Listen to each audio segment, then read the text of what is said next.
Hello. ID change हुआ है का? कौन कौन है? क्या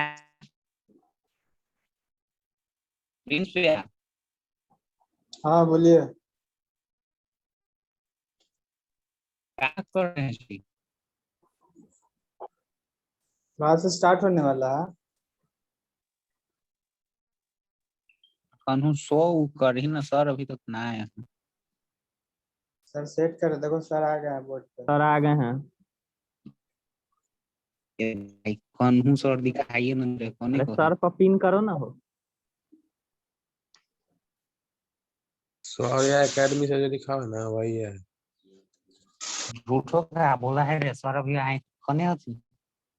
शौर्य कुमार देखो। तुम्हारा नेट स्लो है।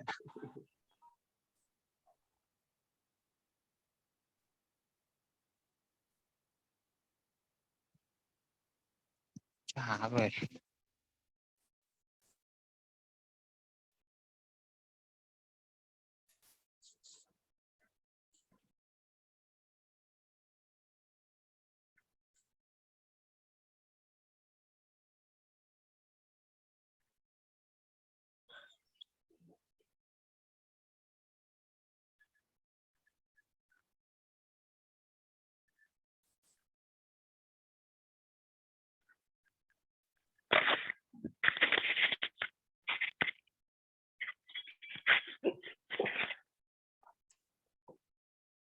सबको आवाज सुनाई दे रहा है?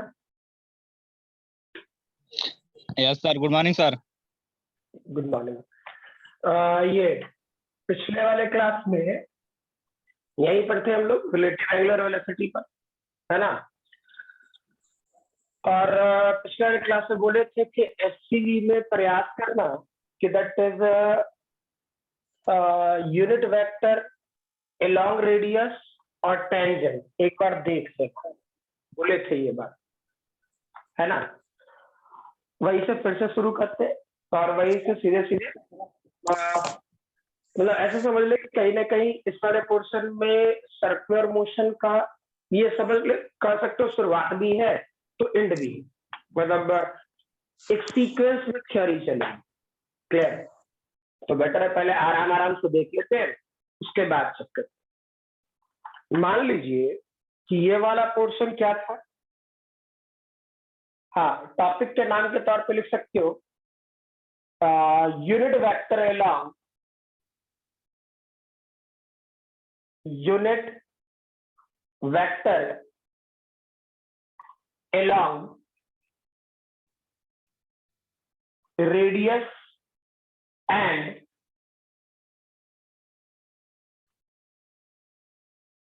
tangent। सर ठीक और है? इधर से थोड़ा सा लिखिए। अच्छा, कट रहा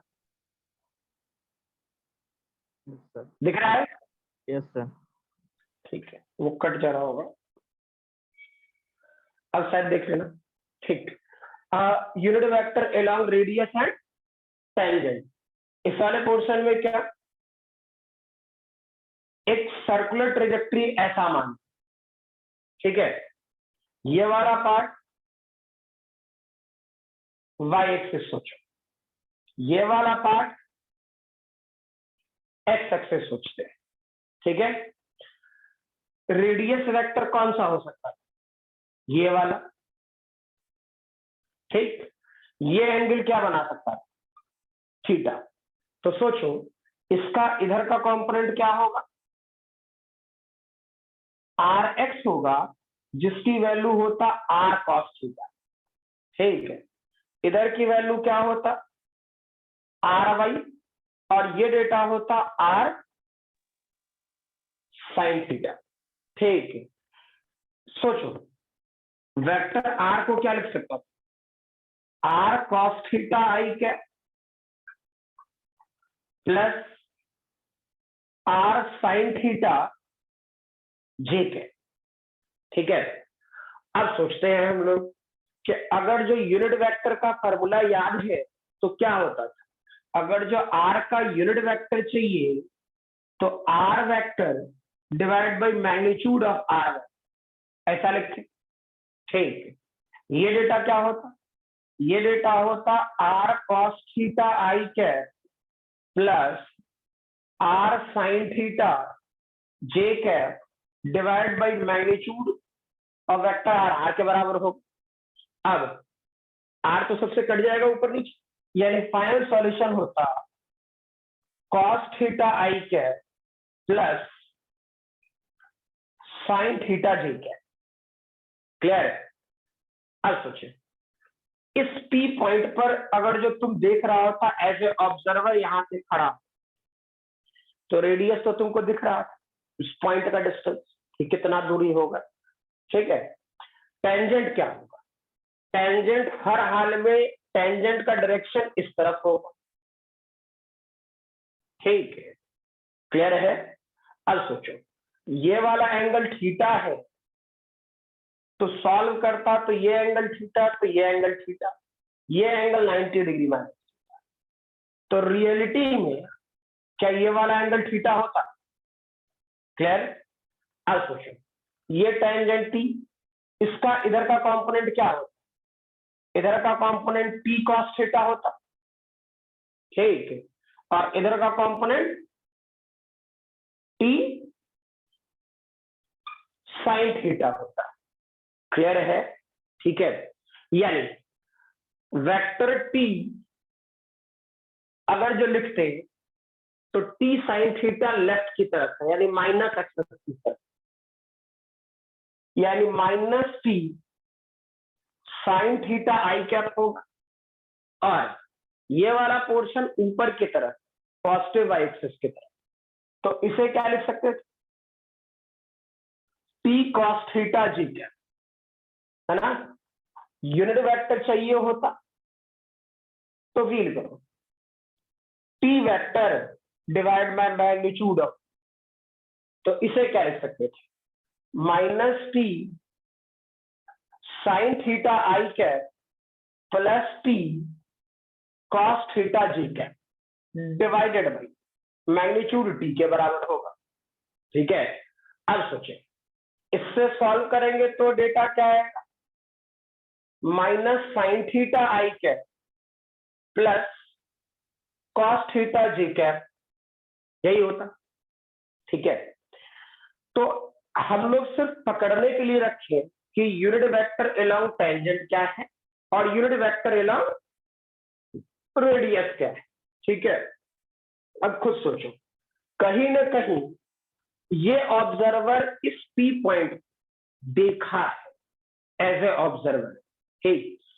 तो जब भी कोई ऑब्जर्वर किसी भी पार्टिकल को देखता है, P को पार्टिकल को देखेगा, ठीक, तो जहां से देखेगा वो पोजीशन वेक्टर है, यानी रियलिटी में ये जो रेडियस वेक्टर है, जो रेडियस वेक्टर है वो कहीं ना कहीं पोजीशन वेक्टर। क्लियर? ठीक है, यानी इस वाले पोर्शन को हम लोग इक्वेशन नंबर 1 बना ले, ठीक, और लिखना शुरू करते हैं। फ्रॉम इक्वेशन 1, ठीक है। आर वेक्टर क्या था?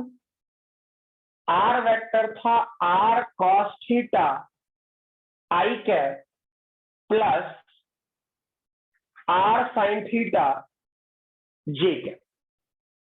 अगर जो पोजीशन वेक्टर को डिफरेंशिएट कर तो क्या मिलना चाहिए? वेलोसिटी वेक्टर, ठीक है। यानी v हम लोग लिखते तो लिख सकते थे dr बाई dt, ठीक है। अच्छा, फील करते हैं भाई, r तो कांस्टेंट है और ये लिख सकते थे d cos theta by dt I cap, फिर r कांस्टेंट था और इसे लिख सकते थे d sin theta by dt J cap. Clear? अब सोचो, यह वाला पोर्शन भी यहां वेरीफाई करो, यहाँ r कांस्टेंट है, यहाँ थीटा है और यहाँ t है, अभी डिफरेंशिएशन संभव नहीं है। पहले इसको बाय चेन रूल डिफरेंशिएबल बनाना पड़ेगा। क्या करते? r तो कांस्टेंट है, रहने दें। क्या ये वाला पोर्शन d cos थीटा, ये वाला portion d theta into d theta by dt और ये वाला पोर्शन आई कैप लिखते, ठीक है। फिर सोचो, ये वाला पोर्शन आर, वैसे ही ये वाला portion d sine theta by d theta into क्या d theta by D t, और ये पूरा पार्ट जे कैप लिखते हैं। सही है, ठीक है।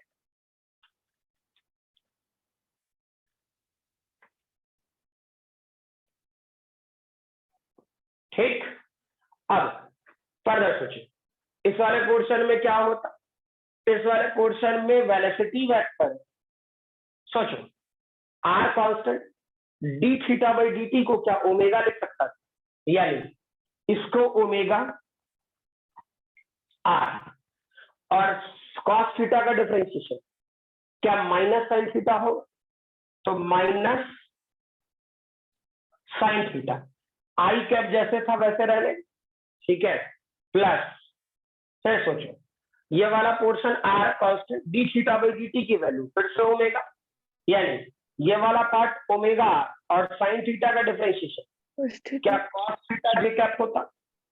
ठीक, यानी फील करो velocity vector V, velocity vector V क्या ओमेगा आर कांस्टेंट कॉमन ले ले, ठीक है, यहां से करो क्या ये वाला पोर्शन माइनस साइन थीटा आई है, क्लियर, और प्लस क्या ये वाला पोर्शन कॉस थीटा जे कैप। अब खुद सोचे यहाँ पे माइनस साइन थीटा आई कैप प्लस कॉस थीटा जे कैप क्या है, माइनस साइन थीटा आई कैप प्लस कॉस थीटा जे कैप क्या यूनिट वेक्टर एलॉन्ग टेंजेंट है, v की वैल्यू ओमेगा आर और t का यूनिट वेक्टर। ठीक, क्लियर है ये, यानी हम कुछ भी कर लें, कोई भी पार्टिकल अगर जो सर्कुलर मोशन में घूम रहा है, पहला सोचे, ठीक, कि कोई भी पार्टिकल सर्कुलर मोशन में घूम रहा है, ठीक, तो वो ऑलवेज टेंजेंशियल ही होगा। क्या जो बोले क्लियर है, यानी उस वेलोसिटी वेक्टर का डायरेक्शन ऑलवेज टेंजेंशियल ही होगा। ठीक है, चलिए लिखिए इसको जल्दी।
हो गया क्या?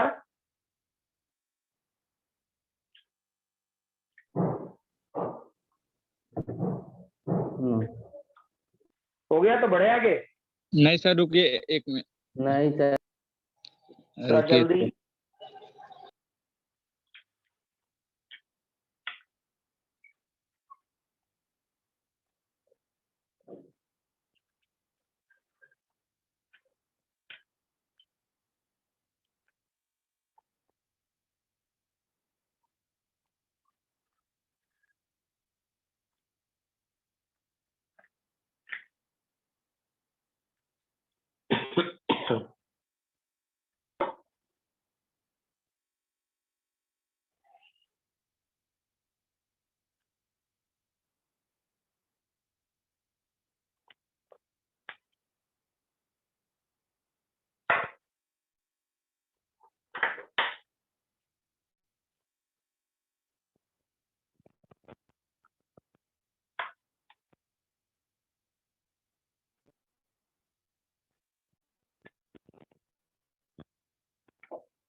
अब देखो कि जैसे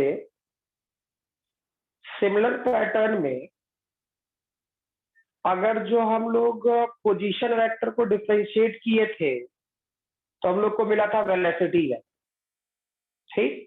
और देखने से पता चल गया कि हाँ भाई velocity vector always tangential, always, यानी हम किसी भी डायरेक्शन में घूमे, है ना, वेलोसिटी वेक्टर ऑलवेज टेंजेंशियल। तो वैसा ही अगर जो हम लोग वेलोसिटी वेक्टर को डिफरेंशिएट कर, मान लेते हैं कि हम लोग वेलोसिटी वेक्टर को डिफरेंशिएट, तो हम लोग को क्या मिलना चाहिए, कहीं ना कहीं टेंजेंशियल एक्सेलरेशन, सॉरी कहीं ना कहीं एक्सेलरेशन मिलना चाहिए, ठीक है। तो चेक करते हैं, इधर वाला पार्ट हो गया होगा, रेडियस वाला पार्ट को सिर्फ मतलब जहां लिखे हो, ठीक है, यूनिट वेक्टर ध्यान रखना, ठीक है। देख भाई,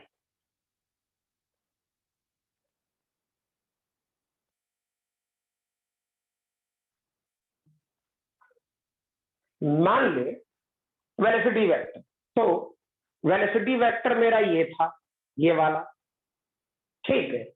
इसे हम लोग बना देते हैं इक्वेशन नंबर 2, ठीक। और मैं यहां लिखना शुरू करूं, फ्रॉम इक्वेशन 2, ठीक। वेलोसिटी वेक्टर क्या था भाई, v equal to minus omega R sine theta I cap plus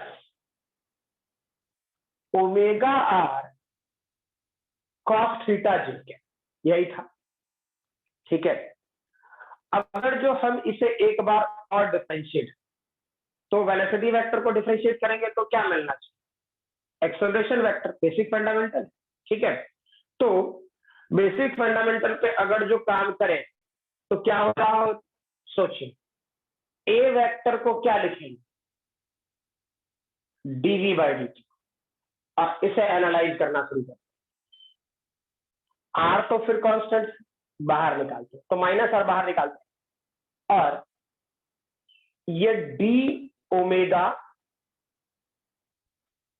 sine theta और नीचे dt आई कैप, फिर इससे भी आर बाहर निकालते और d omega cos theta by dt J cap, ठीक है। अब सोचो माइनस एक्सेलरेशन, थोड़ा सा लंबा जाएगा कैलकुलेशन, ठीक है, लेकिन इनडायरेक्ट वे में ऐसे सोचो कि कहीं ना कहीं आपका सर्कुलर मोशन की पूरी थ्योरी, पूरी की पूरी थ्योरी, ठीक है, सिर्फ कहानियां भरने के लिए लोग भले 1000 चीजें इधर उधर घुमा दे, है ना, लेकिन पूरी कंप्लीट थ्योरी यहीं से सीक्वेंस में आगे बढ़ते हुए खत्म, ठीक है। देखते हैं, मे भी आज ही खत्म हो जाए, क्लियर। तो ये वाला पोर्शन क्या, डी ओमेगा, ये वाला पोर्शन माइनस आर। सोचो यहां दो फंक्शन है जो वेरिएबल हो सकता है, कौन कौन सा, ओमेगा भी और थीटा भी, क्योंकि जब सर्कुलर मोशन में कोई भी पार्टिकल चल रहा होगा तो थीटा तो हमेशा बदलेगा, ठीक है, थीटा हमेशा बदलेगा, ओमेगा भी बदल सकता, देखेंगे, वो देखेंगे, लेकिन अभी हम मान रहे कि बदलेगा, क्लियर है, अभी हम मान रहे हैं कि बदलेगा, सीधा साधा लैंग्वेज में अभी मान रहे हैं बदलेगा, ठीक। तो सोचो दो फंक्शन है, तो मल्टीप्लीकेशन वाला एक ओमेगा और थीटा, तो याद कर डिफरेंशिएशन के लिए क्या पड़ा, एक बार ओमेगा को बाहर निकालेगा और D sine theta by dt plus एक बार साइन थीटा को बाहर निकालेगा और डी ओमेगा बाई dt। अब ये डिफरेंशिएशन आना चाहिए, ठीक है, ये वाला पोर्शन आई कैप, क्लियर। चलो, हो सकता है इधर लिख चुका होगा तो मैं आगे बढ़, ठीक है, या आ सकते हैं,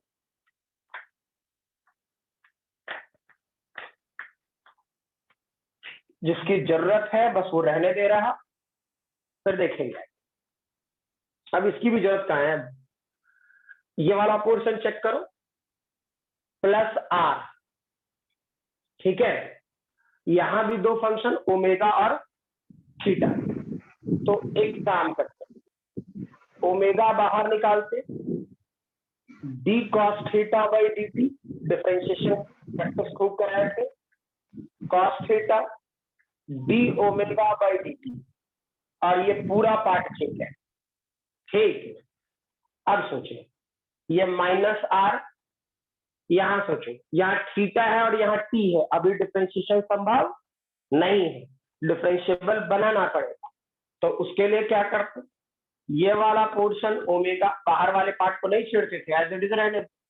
क्या ये वाला पोर्शन डी साइन थीटा, क्या ये वाला पोर्शन डी थीटा, ये वाला portion d theta by d plus, फिर सोचे ये sine theta as it is, और d omega by D T को अल्फा लिखते थे, ठीक है। तो ये वाला पोर्शन अल्फा और ये पूरा पार्ट आई है।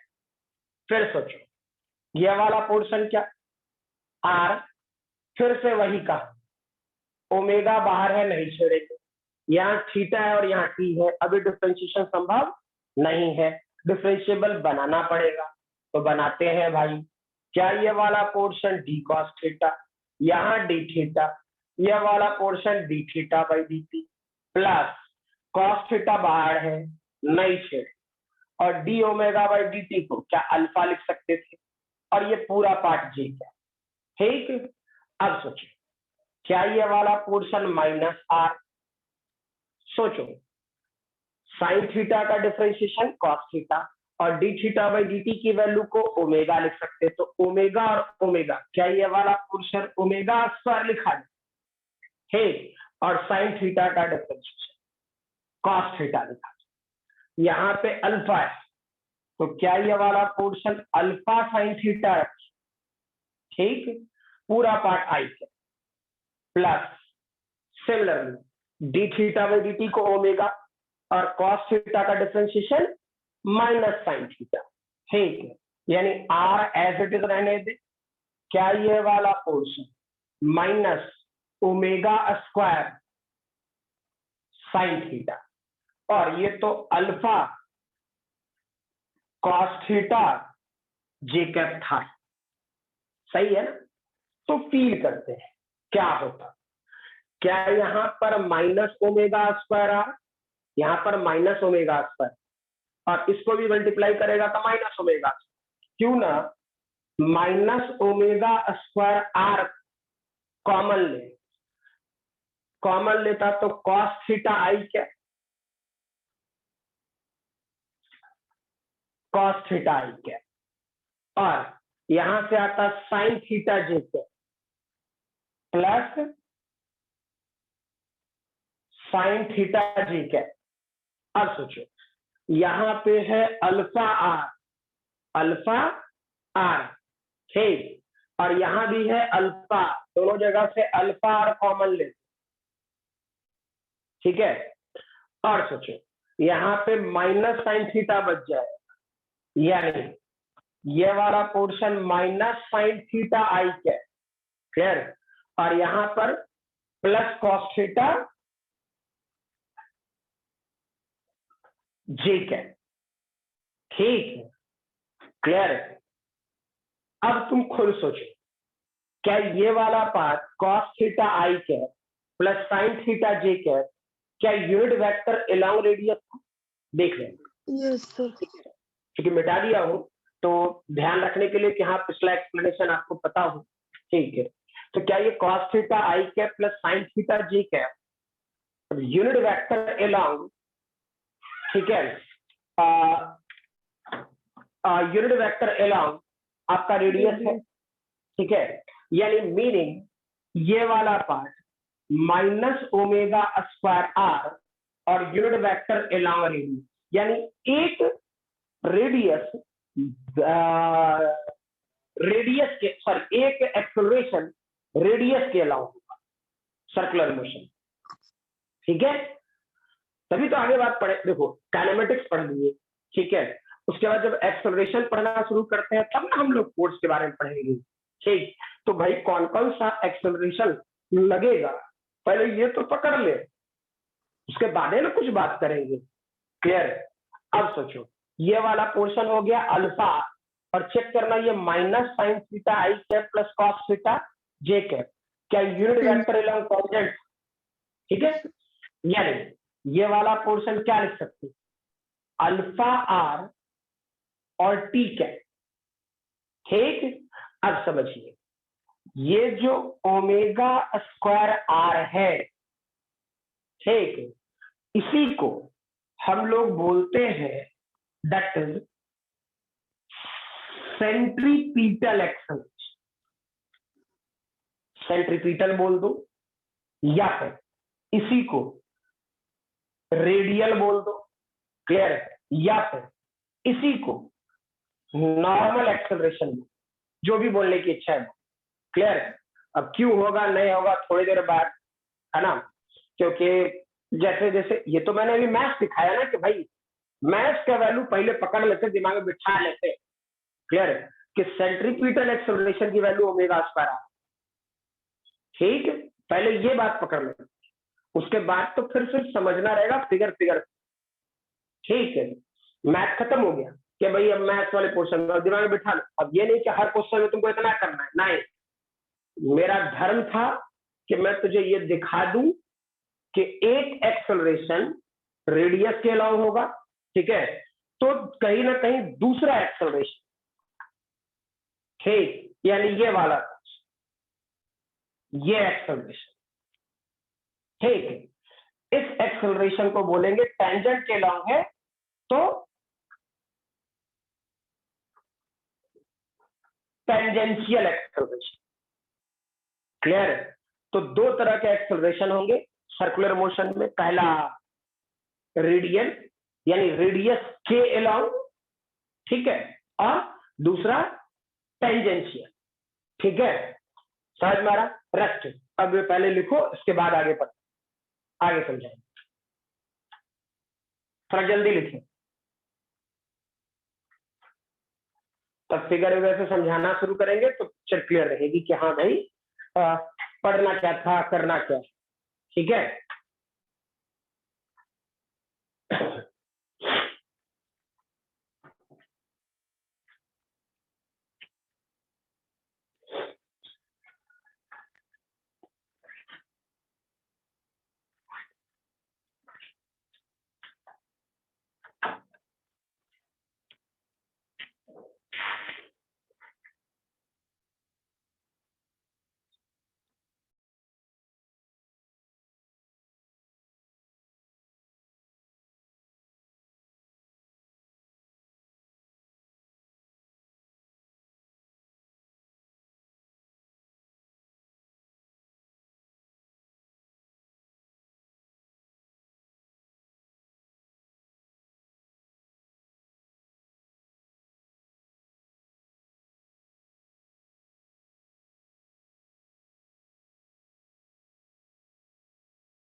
हो गया क्या?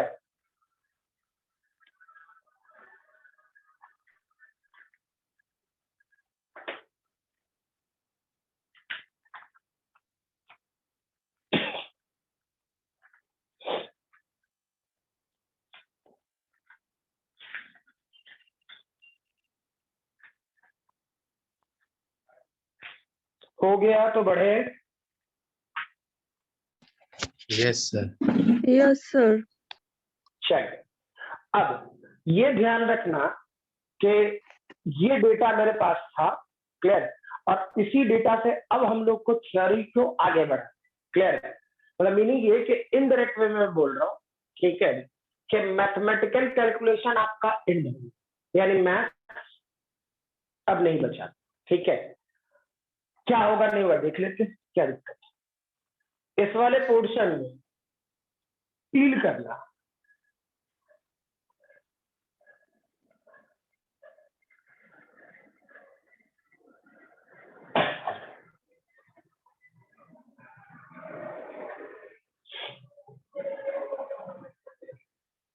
क्या? That is acceleration in circular motion, जो पहले से पढ़ रहे थे वही, ठीक है, लेकिन अब उसको डिफाइन करके पढ़ना कि अच्छा मीनिंग क्या है, नहीं है, उसका लॉजिक क्या है ना? तो इस वाले पोर्शन में क्या? That is acceleration in circular motion, ठीक है? वैसे कहोगे तो पहला सेक्शन बनेगा इसमें, that is uniform circular motion, यानी ऐसे समझ लो दो तरह का सर्कुलर मोशन पहले भी पढ़ते थे, दो तरह का मोशन, एक यूनिफॉर्म मोशन और दूसरा एक्सेलरेटेड मोशन, ठीक है? तो वैसे ही इस वाले पोर्शन में जब पहला पॉइंट पढ़ेंगे तो वो होगा यूनिफॉर्म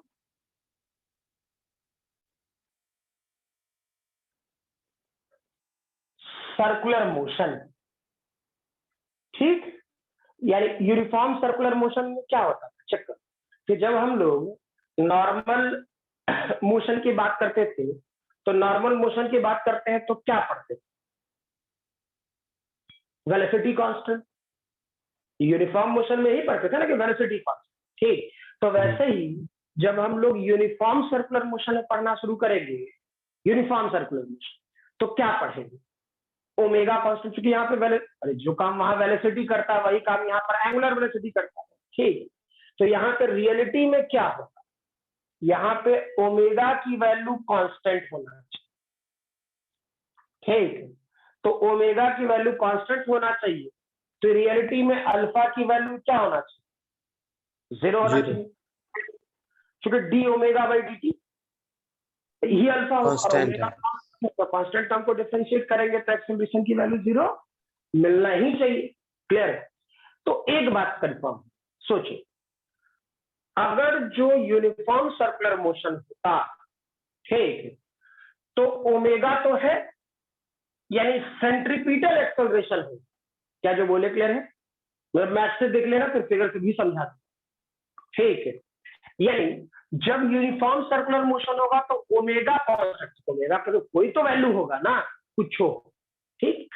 तो कुछ भी होगा तो इट मीन सेंट्रीपिटल एक्सेलरेशन होगा, क्लियर? लेकिन अल्फा की वैल्यू 0, तो अल्फा आर 0 यानी टेंजेंशियल एक्सेलरेशन नहीं होगा, यानी यूनिफॉर्म सर्कुलर मोशन में सेंट्रीपिटल एक्सेलरेशन होगा और टेंजेंशियल एक्सेलरेशन नहीं, ठीक? क्लियर है ये? तो सोचे क्या हो रहा होता, मीनिंग कि इस वाले पोर्शन में इसका फिगर मैं यहां बना, ऐसा सोचो कोई सर्कुलर ट्रेजेक्टरी, ठीक है? ये वाला पोर्शन पहले से का वाई एक्सिस दिखाए थे और ये वाला पोर्शन एक्स, ठीक? अब सोचो कोई पार्टिकल यहां से ऐसे था पी पॉइंट, ठीक? ये वाला एंगल थीटा, कंडीशन ये घूम रहा होगा, ऐसे सोचो v वेलोसिटी, ठीक, और v की वैल्यू क्या होता था, ओमेगा। v की वैल्यू क्या होता है, ओमेगा। वेलोसिटी हमेशा टेंजेंशियल। ठीक, तो एक बात सोच कि सेंट्रीपिटल एक्सेलरेशन का डायरेक्शन किस तरह, चेक करो। तुम कहां सेंटर सोच पे रहे अलाउ। इन माइनस इनवर्ड्स इससे माइनस का भी मीनिंग है, ऐसे ही नहीं दिया गया। हाँ, ये बोलोगे कि जब क्वेश्चन सॉल्व करेंगे तो जरूरी नहीं है कि हम हर बार ये बात लिखवे करें, मतलब माइनस साइन लिखें, ठीक, लेकिन लॉजिक तो पकड़ेंगे ना, बिना लॉजिक के कोई थोड़े थ्योरी है। ठीक है, तो सोचो एक्चुअली में तुम कहाँ काम कर रहे हो, पार्टिकल पी पर। तो सोच तो पार्टिकल पी से राइटवर्ड कोई भी सिस्टम जाएगा तो पॉजिटिव हो, और लेफ्टवर्ड जाएगा तो नेगेटिव हो। तो लेफ्ट जाएगा तो किधर जाएगा, सेंटर की तरफ। सोचो ना, मान लो तो यहीं पर खड़ा हो गया, मान लो तरीके। ठीक है, कि तुमको पी पॉइंट को डिफाइन करना है, तुमको क्या सिखाया, जिस पॉइंट को डिफाइन करना है उस पर तुम खुदे खड़े हो, तो जो तुम्हारे साथ होगा वही उस पार्टिकल के साथ हो। बेसिक फंडामेंटल है। ठीक, तो सोचो यहां लग रहा है माइनस ओमेगा स्क्वायर, इस जगह रहा माइनस ओमेगा स्क्वायर। ठीक है, तो ऑब्जर्वर तो ऐसे घूम रहा है ऐसे, तो इसके लेफ्ट की तरफ, इस तरफ, तो लेफ्ट इस तरफ, यानी कि इधर लगेगा आपका सेंट्रीपिटल एक्सेलरेशन AC, या फिर AN या फिर AR, कुछ भी। ठीक है, अब सोचो बेसिक फंडामेंटल पे, ठीक है, कि सेंट्रीपिटल, ये तो समझ ही चुके हैं बबलू, है ना। अल्फा याद रखा, टेंजेंशियल, जस्ट कुछ देर बाद वो भी खत्म ही। ठीक है, तो वेरीफाई कीजिए कि सेंट्रीपिटल एक्सेलरेशन, ये लिखो, कहीं पर AR लिखा मिलेगा जिसको रेडियल बोला जाएगा, ठीक, और कहीं पर इस सेक्शन को AN लिखा जाएगा जिसको normal. Normal to motion velocity always कैसा होगा, टेंजेंशियल, प्रूव कर। और सेंट्रीपिटल एक्सेलरेशन कैसा होगा, हमेशा इस वेलोसिटी वेक्टर पर परपेंडिकुलर, क्योंकि रेडियस के लॉ होना है, तो रेडियस और टेंजेंट एक दूसरे पर परपेंडिकुलर होना ही होना है। ठीक, तो ये जो सिस्टम होगा वो इस पर होगा परपेंडिकुलर, कोई तकलीफ नहीं। ठीक है, और ये बेसिक फंडामेंटल दिमाग में फिट कर, है ना। इसका मैग्नीट्यूड क्या होता, ओमेगा स्क्वायर R, ठीक है, या फिर V स्क्वायर बाई R। ठीक, ओमेगा की जगह V बाई R होगा ना, तो V बाई R पुट करके देख लेना, ओमेगा की जगह यहां से V बाई R पुट करके देख लेना, V स्क्वायर बाई R। ठीक, तो कभी क्वेश्चन में ओमेगा स्क्वायर R से बनेगा और कभी क्वेश्चन में V स्क्वायर बाई R, वो क्वेश्चन में देख लिया। ठीक, अब सोचो सेंट्रीपिटल एक्सेलरेशन, पीटल, अच्छा एक सेक्शन, यहां जो ये वेलोसिटी है V equal to omega R, ठीक, ये रियलिटी में क्या था, स्पीड, जो कि कांस्टेंट है। मैं ये नहीं कह सकता कि वेलोसिटी, क्लियर है, वेलोसिटी नहीं होगा उसका रीजन, ये बात पकड़े, ठीक है, कि वेलोसिटी नहीं होगा उसका रीजन, क्योंकि मैं ये जो स्टेटमेंट लिखाने वाला था उसी में ये बात आता तो पहले ही डिसाइड कर। वेलोसिटी दिमाग में क्या बिठाता है, एक वेक्टर क्वांटिटी, ठीक है, और वेक्टर क्वांटिटी है तो जिसका मैग्नीट्यूड भी होगा और डायरेक्शन भी होगा, ये कंफर्म है, क्लियर। तो अगर जो ये सर्कुलर मोशन में मूव कर रहा है, सर्कुलर मोशन में मूव कर रहा है, ठीक है, तो सीधा साधा स्पीड, कोई इधर उधर वाला बात, ठीक है।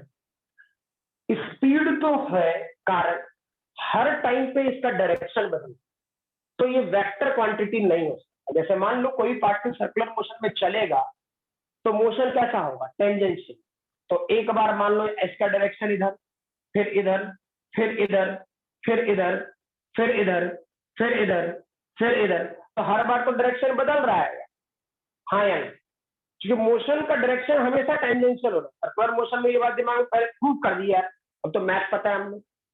ठीक, ये मीनिंग कि मोशन का डायरेक्शन ऑलवेज टेंजेंशियल ही होना।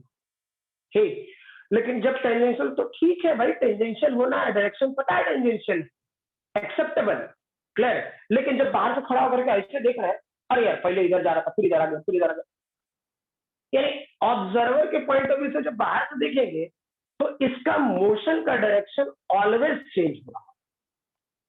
ठीक, क्लियर। मैग्नीट्यूड भले ना बदले, यानी इसका मैग्नीट्यूड भले ना बदले, ठीक है, लेकिन डायरेक्शन ऑलवेज बदल रहा है, क्लियर। तो centripetal acceleration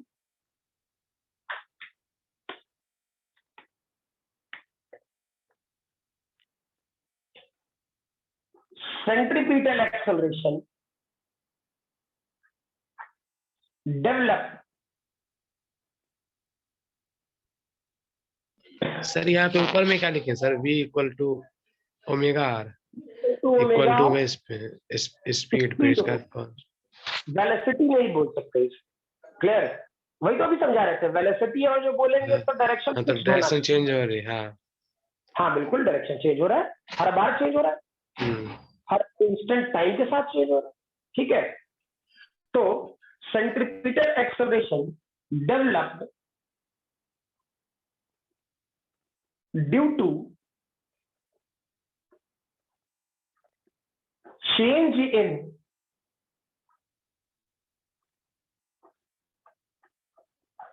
direction of motion। ठीक, क्लियर। ये बात थ्योरेटिकल क्वेश्चन के लिए दिमाग में गांठ बांध, ठीक है, कि सेंट्रीपिटल एक्सेलरेशन किसके कारण डेवलप होगा? Change in direction of motion, हर बार जो डायरेक्शन ऑफ मोशन बदल रहा है इसके कारण, ठीक है। अब दूसरा पॉइंट, इधर से ये वाला पॉइंट लिखना, दूसरा सेक्शन में बोलता non uniform circular, non uniform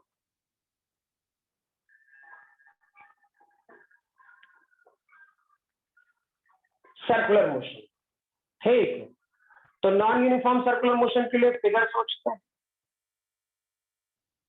ऐसा कुछ, ठीक है।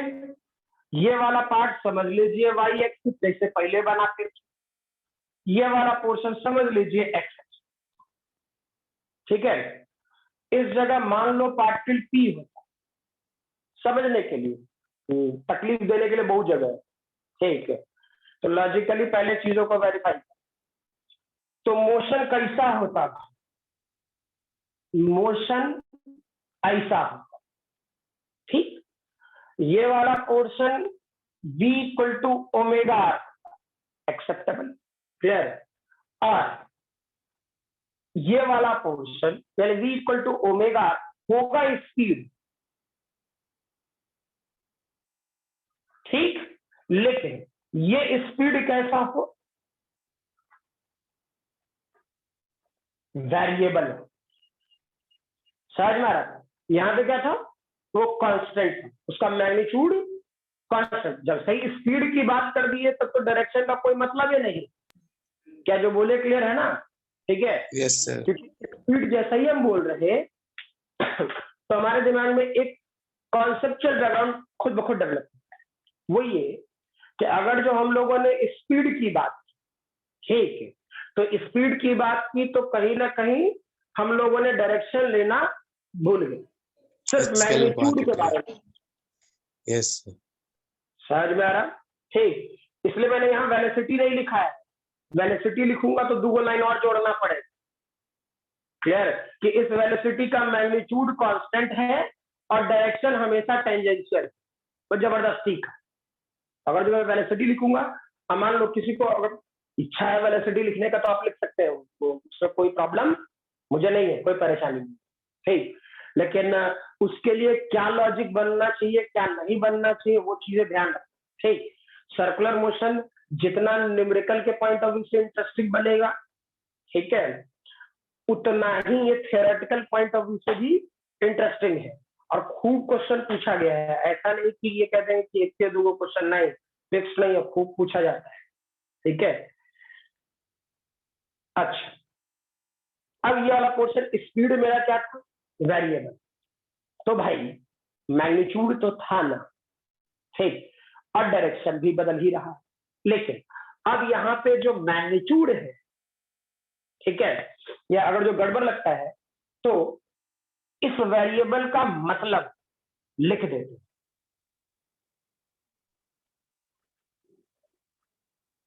Magnitude of speed changes, clear? यानी मैग्नीट्यूड ऑफ स्पीड यहां क्या था, कांस्टेंट, और यहां पे ये कर रहा है चेंज। ठीक, तो सीखो, वेलोसिटी है ना भाई, मैग्नीट्यूड तो है, तो हम कुछ भी करेंगे सेंट्रीपिटल एक्सेलरेशन होगा। ठीक, सेंट्रीपिटल एक्सेलरेशन होगा, लेकिन जो मैग्नीट्यूड बदला उसके कारण क्या होगा, इसी टेंजेंट के लॉन्ग टेंजेंशियल एक्सेलरेशन आएगा 80। समझ में आ रहा बात? यानी फिर से लिख रहा हूं, centripetal acceleration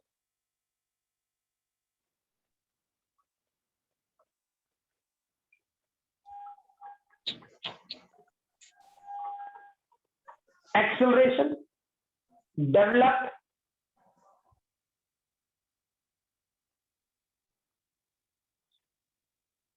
due to change in direction of motion, change in direction of motion, clear है? लेकिन ये पर्टिकुलर टेंजेंशियल एक्सेलरेशन, ठीक है, टेंजेंशियल एक्सेलरेशन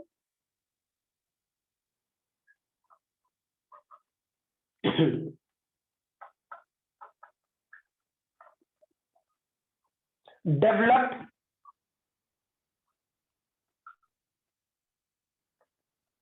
due to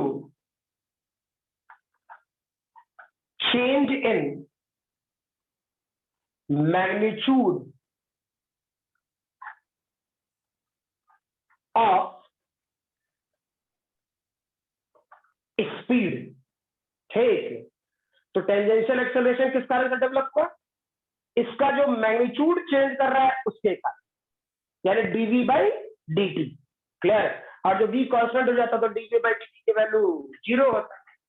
अगर जो v कांस्टेंट हो जाता, जैसा यहाँ v स्पीड मैंने कांस्टेंट कर दी, तो डीवी बाई डी की वैल्यू 0 होता।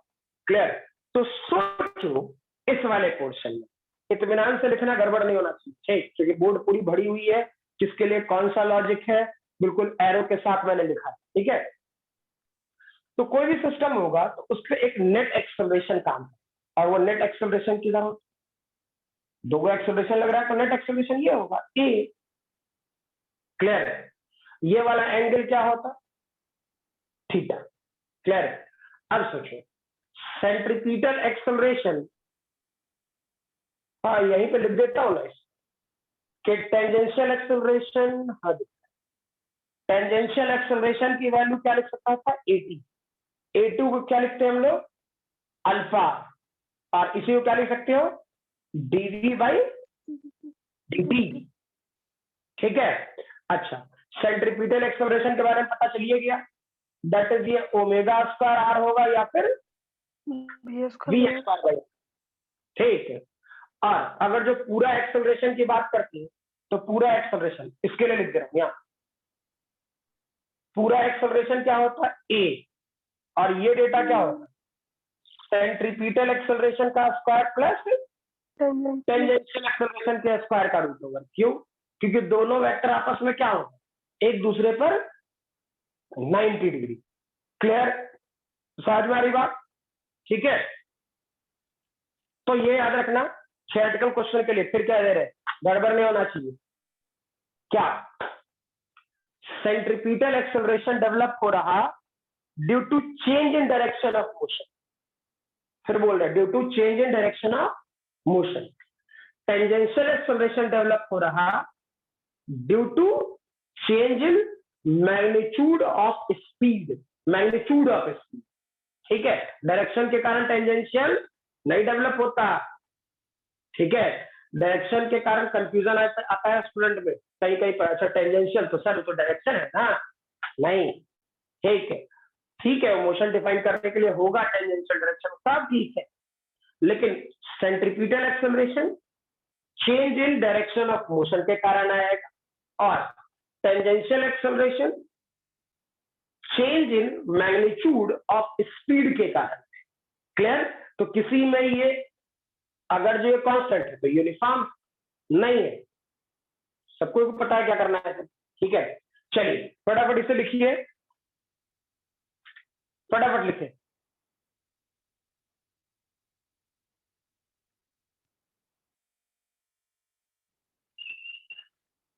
सर एक बात पूछूं सर? सर हाँ, ये बोलो। जो सेंट्रीपिटल एक्सेलरेशन है ये एक वेक्टर क्वांटिटी है।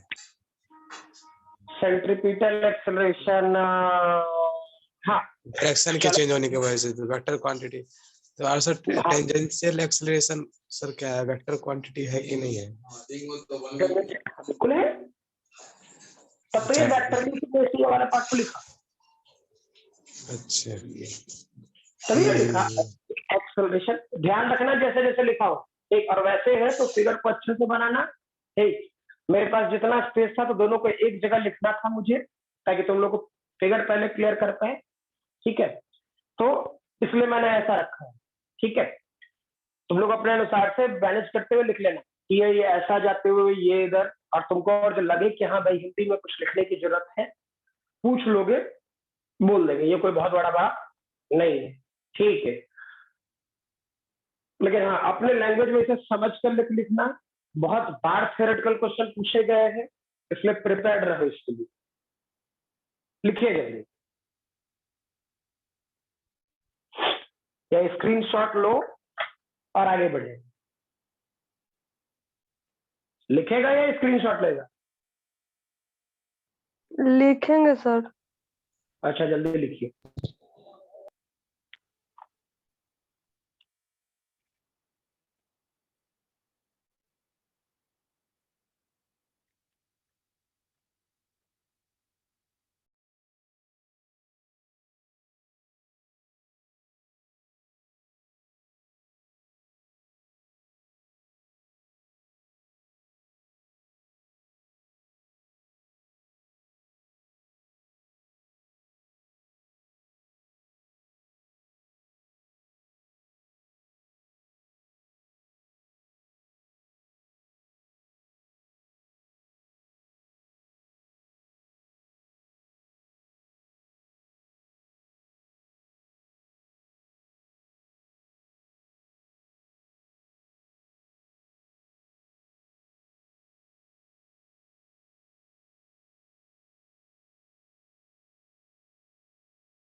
सर हम्म सेंट्रीपिटल एक्सेलरेशन को एक बार फिर से बताइएगा।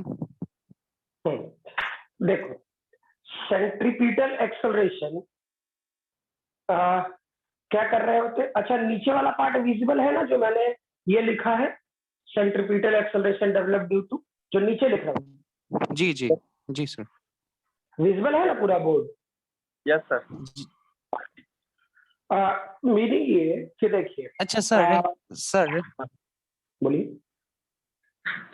जब इसका डायरेक्शन फिक्स ना है तो स्केलर क्वांटिटी ना होगा सर? देखिए, क्या जब तुम एक्सेलरेशन की बात बोलते हो, बिल्कुल सही तुमने पूछा, ठीक, और ये कंफ्यूजन आता है, पूछना चाहिए स्टूडेंट्स, ठीक है।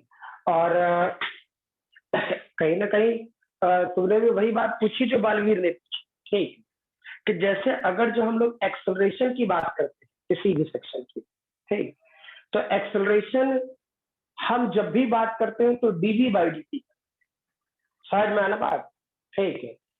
हम लोग एवरेज एक्सेलरेशन नहीं पढ़ते, ठीक, इनडायरेक्ट मैं सीधा बोल रहा हूँ, हम लोग एवरेज एक्सेलरेशन ना के बराबर पढ़ते हैं, ठीक है। हम लोग मेनली पढ़ते हैं dv बाई dt, क्लियर? तो dv बाई dt किसी भी सेक्शन का जब पढ़ने चाहेगा तो उस टाइम पे वेलोसिटी कांस्टेंट हो जाएगा, सॉरी वेलोसिटी कांस्टेंट बोल रहा, उसका डायरेक्शन फिक्स हो जाएगा। सोच के देखो, इंस्टेंट पॉइंट पे जस्ट लाइक सोचना। फिर वही बात जो लैंग्वेज और पायलट से पता होना चाहिए, ध्यान रखना चाहिए हम लोगों को, ठीक है, वो ये कि अगर जो सिस्टम में यहां से यहां जाने में 10 सेकंड लगे, ठीक, तो 0 से 10 सेकंड तक ये एवरेज होता था, पक्का। लेकिन अगर जो मैं बोलता 4 सेकंड पर, अगर जो मैं बोल देता 4 सेकंड पर, तो अगर जब मैं 4 सेकंड पर बोलूं तो ये डेटा इंस्टेंटेनियस, क्या जो बोले क्लियर है? ठीक, Yes, sir. एक डेटा आपका इंस्टेंटेनियस, तो दूसरा डेटा आपका एवरेज। जब भी एक्सेलरेशन की बात सोचते हैं ए, तो ए दिमाग में आते के साथ चलता है कि अरे यार वो इंस्टेंटेनियस एक्सेलरेशन, क्लियर है? वहां पे एवरेज एक्सेलरेशन वाली बात है कि हाँ यहां से यहां चलेंगे तब तो डायरेक्शन बदलेगा, नहीं, हर छोटे छोटे इंस्टेंट, छोटे छोटे पार्ट, छोटे छोटे सेक्शन, क्लियर है? इस कारण से वहां पर डायरेक्शन लगभग फिक्स हो जाता है, क्लियर है? तो लगभग फिक्स हो जाता है, इसलिए वो वेक्टर क्वांटिटी, समझ में आ रहा बात? ठीक है, यस सर। चलिए सर लिख लिए हो तो आगे बढ़े। सर जी हाँ, एक क्वेश्चन। अच्छा सर, वहाँ पे जैसे आप बताएं सेंट्रीपिटल एक्सेलरेशन के बारे में, तो वो तो हाँ। हमेशा लगेगा एक सर्कुलर ट्रेजेक्टरी में। हाँ, सेंट्रीपिटल एक्सेलरेशन, सेंट्रीपिटल एक्सेलरेशन या तो हमेशा यूनिफॉर्म लगे। या नॉन यूनिफॉर्म, कोई फर्क नहीं पड़ता, वो दोनों में लगे। तो वहाँ पे ठीक, अल्फा का वैल्यू आप 0 कैसे कर दिए? देखो इस जगह यूनिफॉर्म में ओमेगा कांस्टेंट का हो गया, हाँ ठीक, ओमेगा कांस्टेंट हो गया, तो अगर जो हमको एक्सेलरेशन चाहिए होता, एक्सेलरेशन चाहिए होता, ठीक, एंगुलर एक्सेलरेशन, तो हम लोग क्या लिखते हैं, डी ओमेगा बाई डी, और ओमेगा कांस्टेंट, तो डिफरेंशिएशन 0, ठीक है? वो तो डिफरेंशिएशन 0 हो जाए, पर सेंट्रीपिटल एक्सेलरेशन लगेगा ना। तो सेंट्रीपिटल एक्सेलरेशन किसके कारण आ रहा है? टेंजेंशियल वेलोसिटी के कारण। हाँ अरे रे, क्वेश्चन गड़बड़ समझ गया तुम लोग। ये वेलोसिटी v के कारण आया, ओमेगा के कारण नहीं, ठीक, ओमेगा के कारण तो 0 हो गया, नहीं पकड़ में आया। रुको सिखाते हैं, ये पकड़ लिया है, ठीक, जो बोलेंगे वो लिखना नहीं, बुद्धि से चलना, ठीक है? हाँ, तुमको कंफ्यूजन आया डायरेक्शन का,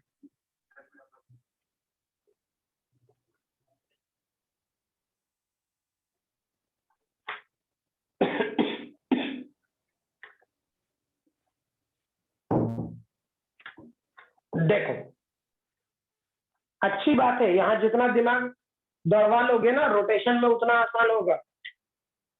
चेक कर, ऐसा कोई सिस्टम ठीक। और जब तक तुम लोग पूछेगा नहीं तब तक हो सकता है कि मेरे दिमाग में वो सारी बातें मेरे दिमाग तक रह जाए, ठीक है। जरूरी नहीं कि वो तुम्हारे दिमाग तक पहुंच ही जाए, डायरेक्टली बोल रहा हूँ, ठीक। इसलिए अपनी क्यूरियोसिटी बचा के रखे और क्यूरियोसिटी अपना क्लेरिफाई करते रहे कि हाँ सर नहीं ऐसा हम पूछ रहे हैं, ठीक है। देखो मान लो कि कोई पार्ट के लिए तुम लोग पढ़ा था कि कोई पार्ट के लिए यहाँ होता, मान लो ये बी यहाँ, ठीक, और वेलोसिटी मान लीजिए कांस्टेंट है, यानी स्पीड कांस्टेंट है, और ये यहाँ पहुंचे, ठीक है। ऐसा क्वेश्चन तुम लोग को मिला होगा वेक्टर में, यहाँ t इक्वल टू 0 सेकंड पर सोच और यहाँ t equal to t second पर सोच, और ये वाला पोर्शन थीटा, वहां में पूछा गया होगा चेंज इन वेलोसिटी क्या हो, ठीक है। Yes sir. हाँ और बिल्कुल ये क्वेश्चन पूछा गया होगा वेक्टर में, पक्का ये क्वेश्चन मैंने भी पैकेज में रखा है, एकदम बिल्कुल है ये क्वेश्चन, ठीक। बहुत लोगों ने पूछा भी है, इसका मैथमेटिकल कैलकुलेशन तो लोग अटका है खूब खूब। सोचो ये थीटा है, ये वाला पोर्शन क्या सोचते हैं इनिशियल, ठीक, ये वाला पोर्शन क्या सोचते हैं फाइनल। जरूरत नहीं है क्योंकि ये वेक्टर का क्वेश्चन है, सिर्फ समझाने के लिए बोल रहा हूँ। ये वाला पार्ट थीटा हो, सॉरी ये थीटा तो ये 180 डिग्री माइनस थीटा, आमने सामने का एंगल हो गया ना। तो सोचो ये v इनिशियल इधर है और v फाइनल इधर है, ठीक।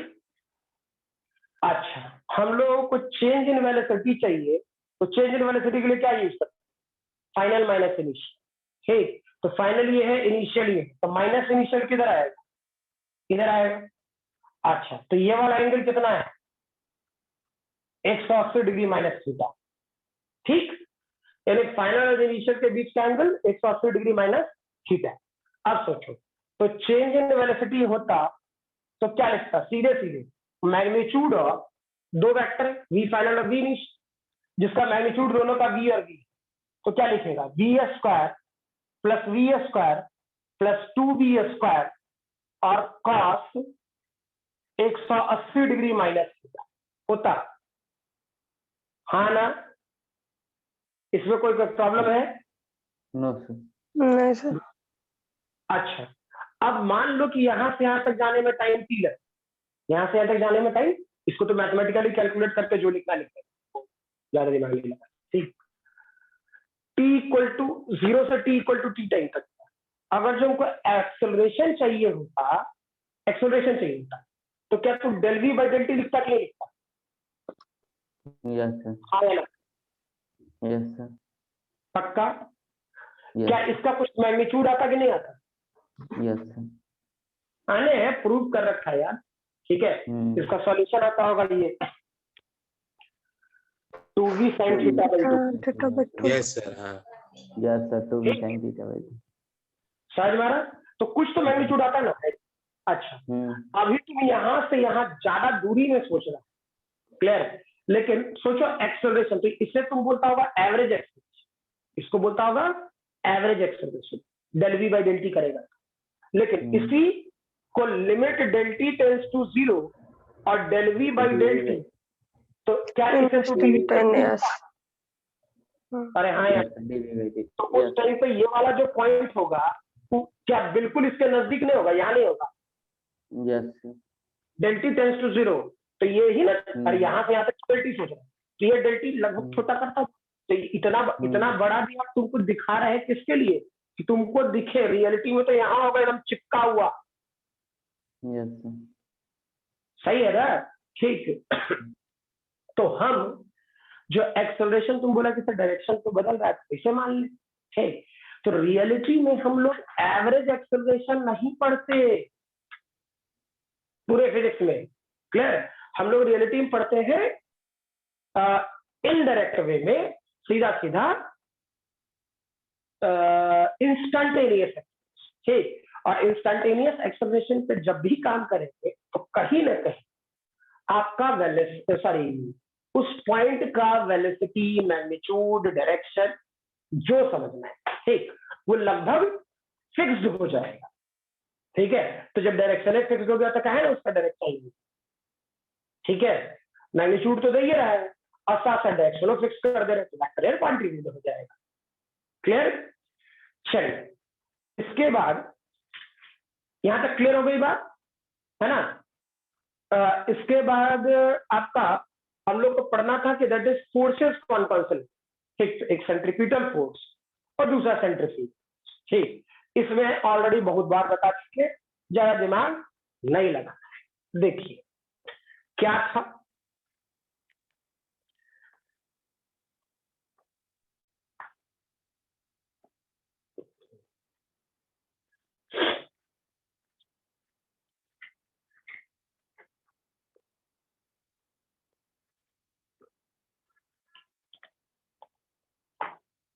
हम लोग लिखे दैट इज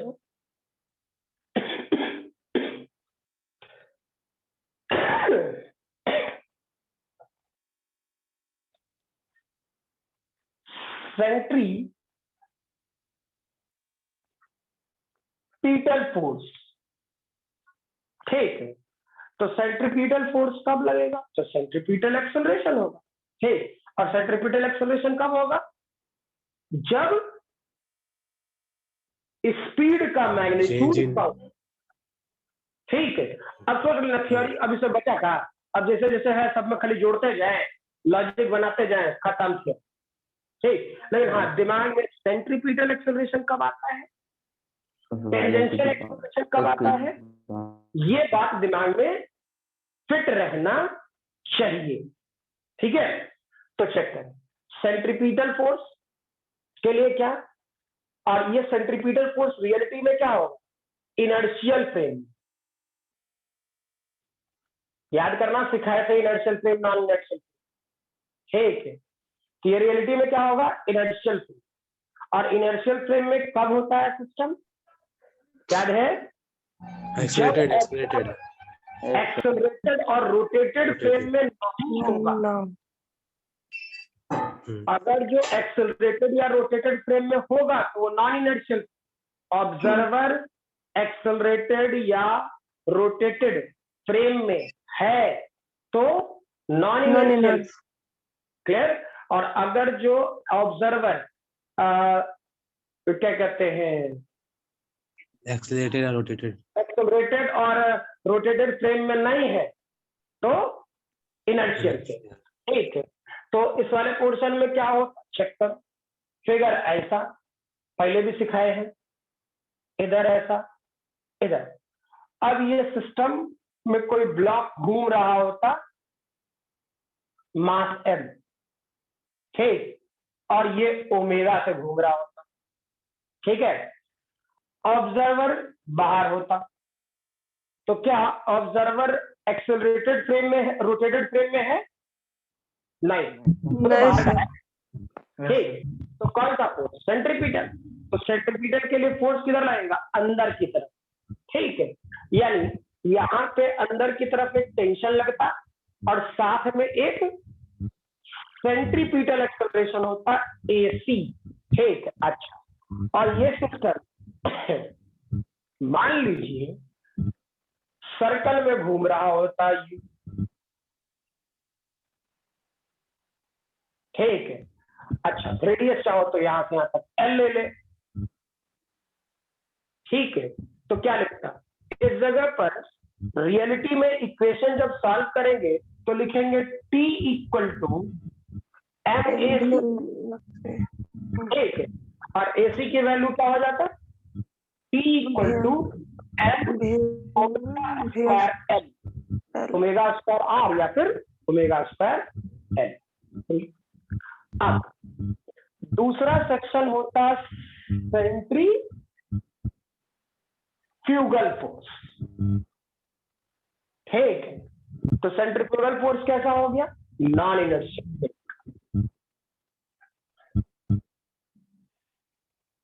ये हुआ नॉन इनर्शियल। ठीक है, यानी ऐसा ही सिस्टम रखे, एकदम बिल्कुल प्रैक्टिकल रहना है, और यहां से खूब इंटरेक्टिव क्लासेस होती है। अब बस जिंदा रहना जरूरी है स्टूडेंट्स का कि हाँ भाई सीखना चाहते हैं। इस वाले पोर्शन में मास m, फिर से ये ओमेगा से दूंगा। अब बता, क्या ऑब्जर्वर रोटेटेड फ्रेम में है?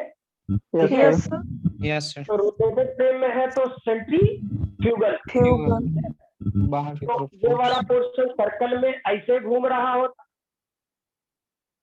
ठीक। इसका रेडियस पहले की तरह एल ले ले, इधर टेंशन टी ले, ठीक, और सेंट्रीफ्यूगल फोर्स किधर लगेगा? बाहर की तरफ, जिसकी वैल्यू होगा एम ओमेगा स्क्वायर एल, यानी टी की वैल्यू यहां भी क्या होगा?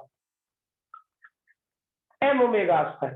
तो उससे कोई इससे सॉल्व कर चाहे इससे सॉल्व कर, ठीक है, कोई तकलीफ नहीं है। जैसे पहले भी जूडो कोर्स से क्वेश्चन सॉल्व करते थे या फिर नॉर्मल न्यूटन सेकंड लॉ से सॉल्यूशन तो सेम आता था, ठीक। तो ये तो ऊपर ऊपर वाला होगा, मतलब कोई मतलब ना है किताबी लैंग्वेज कॉपी भरने के लिए भर ले। कॉन्सेप्ट, ठीक है, जो हम लोग को ध्यान रहना चाहिए वो ये, अगर जो ऑब्जर्वर, क्या जो बोल रहा क्लियर है? अगर जो ऑब्जर्वर सेंटर से, तो छोड़ ऑब्जर्वर, जिस पर तुमको काम करना है, जैसे ये ब्लॉक, ठीक है, ये ब्लॉक अगर जो सेंटर से कनेक्टेड है, फिर बोल रहे हैं सेंटर से कनेक्टेड है और रिजिडली कनेक्टेड है, वैसा रहेगा तो जो भी बोल रहे हैं उसको तुम अपने भाषा में लिख लेना, कहीं लिखा हुआ नहीं मिलेगा, तो सर डायरेक्टली बोल रहा हूँ कि कब आपको सेंट्रीपिटल फोर्स लगाना है, कब आपको सेंट्रीफ्यूगल फोर्स पर काम करना है।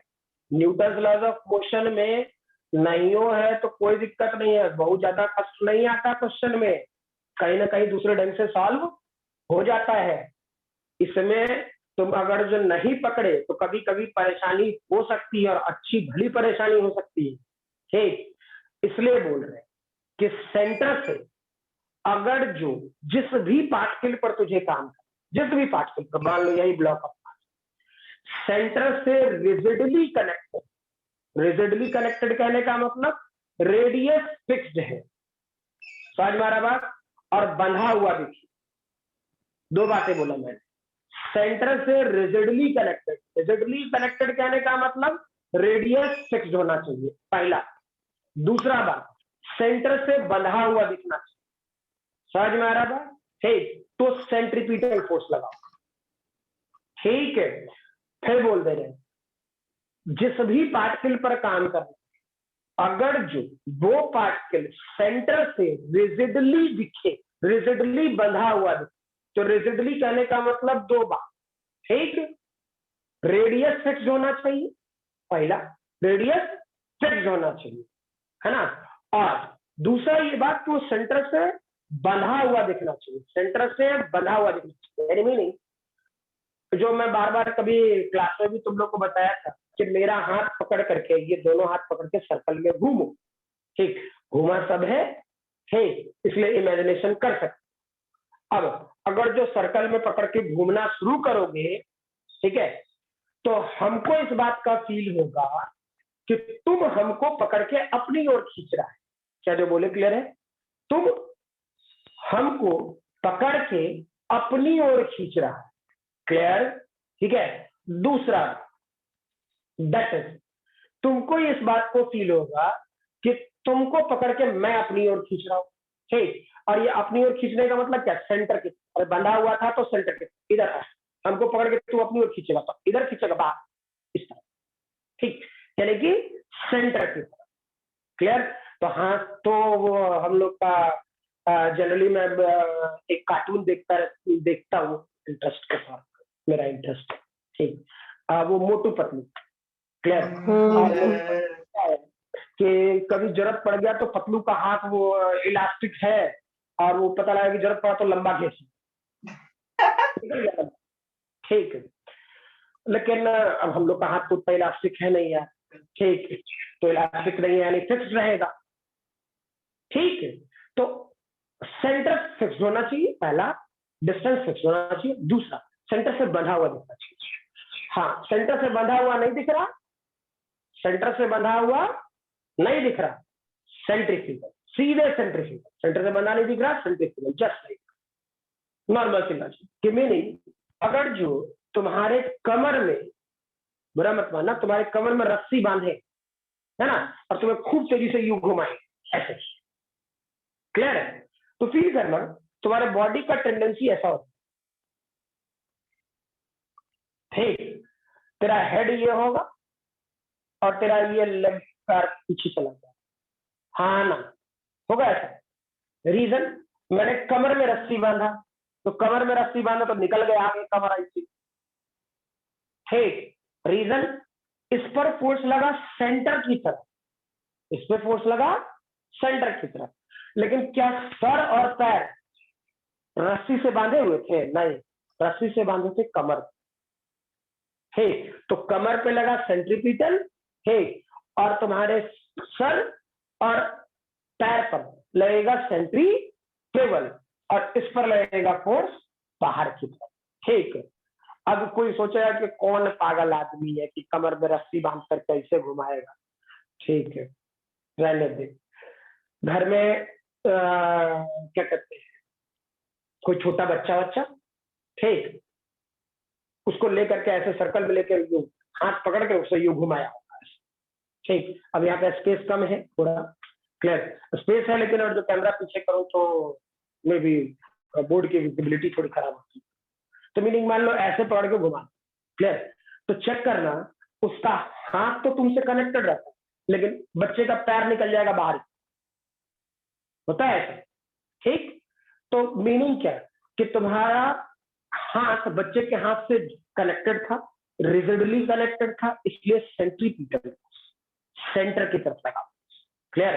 और वही पैर बांधा हुआ नहीं था, ठीक, तो पैर निकल गया बाहर की तरफ, रीजन उस पर लगा फोर्स सेंट्रीफ्यूगल फोर्स, क्लियर है। तो फिर कह रहे हैं सेंटर से रिजिडली कनेक्टेड दिखे पार्टिकल पर काम करना है, ठीक, तो वो पार्टिकल हो जाएगा, उस पर फोर्स लगेगा आपका सेंट्रीपिटल, क्लियर है। लेकिन अगर जो सेंटर से डिस्कनेक्टेड है, रिजिडली कनेक्टेड नहीं है, तो वो होगा सेंट्रीफ्यूगल, क्लियर। लिखे जल्दी।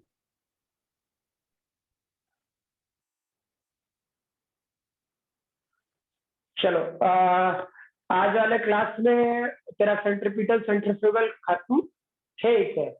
अगले क्लास में थोड़ा सा और इस वाले पार्ट थ्योरी बची पड़ी है, ठीक है। तो आज वाले क्लास में यहीं तक रहने थे, रेस्ट जल्दी लिखो, कोई बहुत ज्यादा सेक्शन है नहीं, ठीक है। नेक्स्ट अगले क्लास, यहां तक बातें क्लियर है ना? यस। ठीक। और एक बार जितना मैथमेटिकल लॉजिक बोला हो कॉन्सेप्चुअल बैकग्राउंड पे, ठीक। अच्छा सर, हाँ, वहां पे जो सेंट्रीपिटल फोर्स है उसमें एक्सेलरेशन सेंट्रीपिटल एक्सेलरेशन ही ना होगा? हाँ, तो एसी लिखे ना, सिर्फ एसी, यानी कि मतलब लॉ सॉल्व करते थे ना, ठीक है। तो मास गुने एक्सेलरेशन, तो इधर का फोर्स बड़ा होगा, उसके अपोजिट डायरेक्शन का फोर्स छोटा होगा, वो करते थे ना। तो बिल्कुल वही, यहाँ भी सेंट्रीपिटल एक्सेलरेशन में वही वो चेंज नहीं है, ठीक है। अगर जो इसमें वेलोसिटी कांस्टेंट ना हो तो? वेलोसिटी कांस्टेंट ना हो तो वेलोसिटी कांस्टेंट है, इसलिए ना सेंट्रीपिटल एक्सेलरेशन हुआ है। हाँ, तो नहीं रहेगा तो सेंट्रीपिटल तो लगबे करेगा, एक और एक्सेलरेशन है, सेंट्रीफ्यूगल भी लगेगा ना? ना सेंट्रीफ्यूगल फिर गलत समझ गया, नहीं सेंट्रीफ्यूगल नहीं, मतलब एक और फोर्स लगेगा ना, डिस्कनेक्टेड वाला, ठीक है ना।